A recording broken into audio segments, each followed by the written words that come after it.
नमस्कार. मी भाऊ तोरसेकर. तुम्ही बघत आहात प्रतिपक्ष. मित्रांनो, काल परवा ज्या त्या कुणाल कामरा याच्या काय ते रेकॉर्डिंग झालेला स्टुडिओ आहे हॅबिटॅट, त्याच्यावर हल्ला झाला. आणि जे काय काहूर माजलेलं आहे, ती ओरडाआरडा करणारे जे लोक आहेत त्यांना मला काही गोष्टी आठवण करून द्याविषया वाटतं. यापैकी किती लोकांना किरीट सोमय्या आज आठवतो?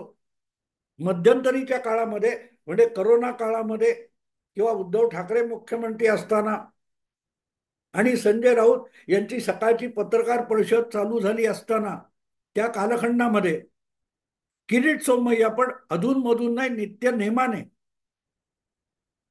वेगवेगळ्या वाहिन्यांवर झळकत होते. सत्तेत बसलेल्या उद्धव ठाकरे आणि महाविकास आघाडीतल्या अनेक नेत्यांच्या भानगडी चव्हाट्यावर आणून त्यांच्यावर सीबीआयने, ईडीने कारवाई करावी यासाठी पुढाकार घेणाऱ्या भाजपच्या नेत्याचं नाव किरीट सोमय्या होतं, जो माजी आमदार, माजी खासदार आहे. आणि मला आठवतं, याच कालखंडामध्ये, म्हणजे साधारणतः एप्रिल मार्च वगैरे असा महिना, गुढीपाडवा होऊन गेला होता. आणि गुढीपाडव्याला 2022 मध्ये जेव्हा लॉकडाऊन थोडा थोडा शिथिल झाला होता आणि राज ठाकरे यांना पहिली मोठी सभा म्हणजे शिवाजी पार्कवर मेळावा घालण्याची मोकळीक परवानगी देण्यात आली होती. त्या मेळाव्यामध्ये राज ठाकरे यांनी मशिदीवर गोंगाट करणाऱ्या भोंग्यांच्या विरोधात भूमिका मांडली होती. आणि जर सुप्रीम कोर्टाच्या आदेशानुसार मशिदीवरच्या भोंग्यांचे आवाज कमी होणार नसेल, तर त्या मशिदींच्या दारात जाऊन अत्यंत कर्कश आवाजात लाऊडस्पीकरवर हनुमान चालिसा म्हणावी, असे आदेश राज ठाकरे यांनी आपल्या सहकार्यांना, अनुयायांना दिले होते. आणि त्याच्यावरून एक देशव्यापी वाद सुरू झाला होता, विवाद सुरू झाला होता, गदारोळ. अनेक ठिकाणी मनसेच्या कार्यकर्त्यांनी त्यात पुढाकार घेतला, त्यांचे लाऊडस्पीकर वगैरे जप्त करण्यात आले. तर काही प्रमाणात मशिदीच्या लोकांनीही, मुस्लिम मौलवींनी सुद्धा आपल्या मशिदीवरचे भोंगे उतरवण्याचे किंवा त्याचा आवाज कमी करण्याचे पवित्रे घेतले होते, हे सगळं मला आठवतं.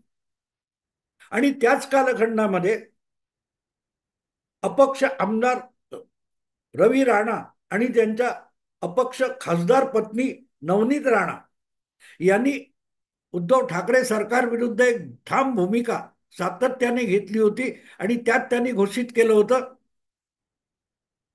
की उद्धव ठाकरे मुख्यमंत्री यांना सद्बुद्धी द्यावी, हनुमंताने सद्बुद्धी द्यावी, रामाने सद्बुद्धी द्यावी, प्रभू रामचंद्राने. म्हणून आपण कलानगरच्या गेटवर जाऊन उद्धव ठाकरे यांच्या वैयक्तिक निवासस्थानापाशी जाऊन हनुमान चालिसाचं पठण करणार, अशी घोषणा नवनीत राणा यांनी केली होती. त्यांना अटक वगैरे झाली, तुम्हाला आठवत असेल. तिथे आत्ता आमदार असलेले उद्धव ठाकरे यांचे भाचे किंवा तुमचा आदित्य ठाकरेंचे मावस बंधू वरुण सरदेसाई यांनी धुमाकूळ घातला होता. एक फायर आजी येऊन बसल्या होत्या, आठवतं तुम्हाला?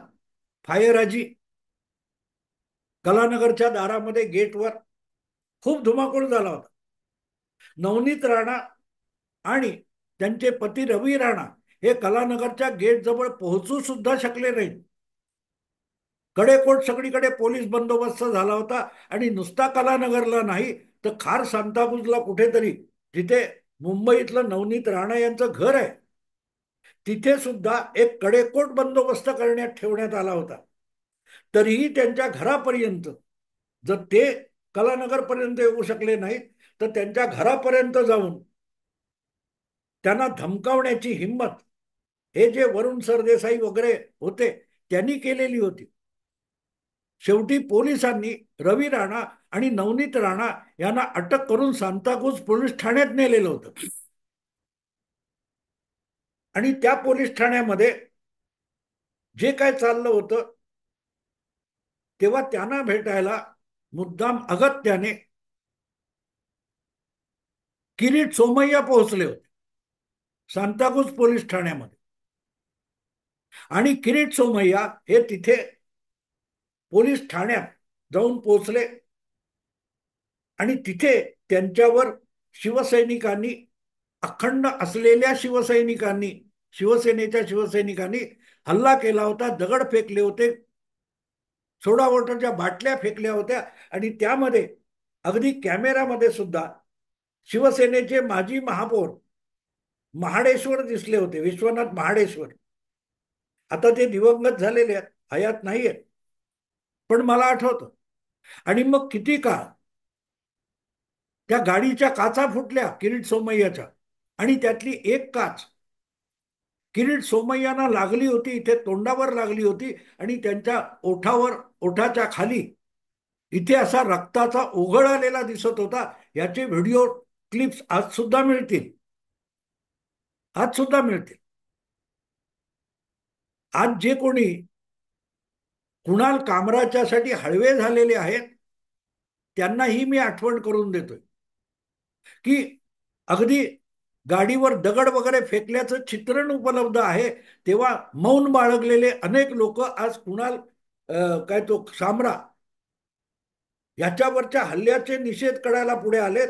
पण जेव्हा किरीट सोमय्यावर नवनीत राणाला भेटायला गेला म्हणून शिवसैनिकांनीच हल्ला केला होता, तेव्हा नुसतं मौन बाळगलं नव्हतं, तर संजय राऊत यांनी सुद्धा किरीट सोमय्याच्या ओठाला लागलंय ते टोमॅटो सॉस आहे असा महान शोध लावला होता. आणि एकटे नव्हते, तत्कालीन महापौर किशोरी पेडणेकर यांनी सुद्धा किरीट सोमय्याचं रक्त म्हणजे टोमॅटो सॉस आहे असं म्हटलं होतं. माणसं दुटप्पी कशी असतात. किती आज कुणाल सामरासाठी टाहो फोडणाऱ्या किती जणांनी तेव्हा त्या रक्ताच्या ओघळाला सॉस म्हटलं. म्हणून संजय राऊत किंवा शिवसेनेचा निषेध केला होता, पोलिसांचा निषेध केला होता, गृहमंत्र्यांचा निषेध केला होता. आज सुप्रिया ताईंपासून सगळेच्या सगळे लोक कुणाल सामराच्या स्वातंत्र्याविषयी बोलतात. त्यांचा प्रामाणिकपणा असता तर त्यांनी त्यावेळेला केतकी चितळेपासून किरीट सोमय्याच्या त्या रक्तापर्यंत त्याची दखल घेऊन हिंसाचाराचा निषेध केला असता. पण त्यांना ते तेव्हा टोमॅटो सॉस दिसलं नव्हतं, जे मानवी रक्त होतं. सगळे लोक विसरून गेले.